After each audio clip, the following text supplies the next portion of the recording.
Hi, so recently we've been doing an awful lot on pedal power. I created a separate playlist called Pedal Power, and it includes the videos like 1100 that's got the construction of the Dynapod, and then 1103 and 1104 which have got the grinder and the fret saw, 1097 which is the blender. Anyway, they're all in the playlist Pedal Power. Now, it has mildly surprised me at the reception of it. Now, quite a lot of folks get it, but some folks don't. And I got one guy posting, "Oh, this is ridiculous. This channel has become a joke. I'm unsubscribing." And I thought, well, there's not a lot I can do about that. Clearly it doesn't appeal to you. Off you go. But this pedal power idea, I think, is more important than it would at first seem. Now, it does, I think, smack of looking back a little bit. You know, there was an awful lot of human-powered machinery sort of the turn of the 19th, 20th century. So it seems all a bit historic and maybe all a bit useless, and it seems a bit archaic. Because we in our modern mentality, of course, think about turning something on. Electricity is so ubiquitous, the first thing we think about is generating electricity. And of course, if you bolt a generator onto a bicycle, you won't generate that much, and you will actually get tired. Now, there are a number of estimates that go from somewhere between 40 and 70% of the energy that you put into something with your legs is lost when you turn it into electricity. In things like the battery efficiency, the generator efficiency, the BMS efficiency, the leakage of the batteries, all that sort of stuff. But they reckon it's somewhere between 40 and 70%. If you directly connect to the mechanical output, then you regain that efficiency. A huge amount of efficiency is regained, and so it's much more efficient to do something directly mechanical than it is to store it in a battery when it comes to something like pedal power, and that's what fascinated me.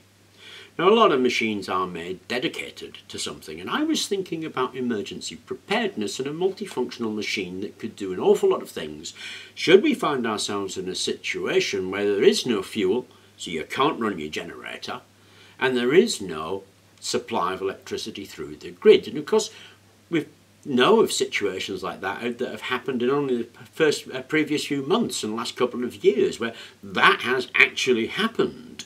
So something like a Dynapod or a pedal power machine that can link up to other stuff is I would think, one of those essential cores of emergency preparedness. I mean, it mildly does surprises me that a fold-up version of this isn't tucked away in emergency centres, schools, relief centres, because you could do 100 things with this. Now, there is a really good book called The Human-Powered Home. I had a look at it actually, and there's just a huge list of things you can do, including wild things like a human-powered washing machine, and I've seen human-powered refrigeration where it's directly done. I mean, that absolutely fascinates me. I've also seen a human-powered wireless transmitter. So I would say that something like the Dynapod is one of those core elements to any emergency preparedness system, and it really should be something that is a commercial product that they are making and selling, because it'd be a couple of £100, a couple of $100, and you would have that folded up neatly in your home, and you could get the accessories or make the accessories yourself. So if we should get to a situation like that, then your life can continue. If you don't have a fuel, you don't have a generator, you don't have electricity, then you're not going to be without washing, refrigeration, or the ability to do something. So to me, it's far from a joke. To me, it's actually a really fascinating topic about how we could be looking at things that we can do, not only in terms of helping with our own energy consumption and helping with climate change, but also being prepared for anything that might actually happen, to have such a thing sticking in the corner.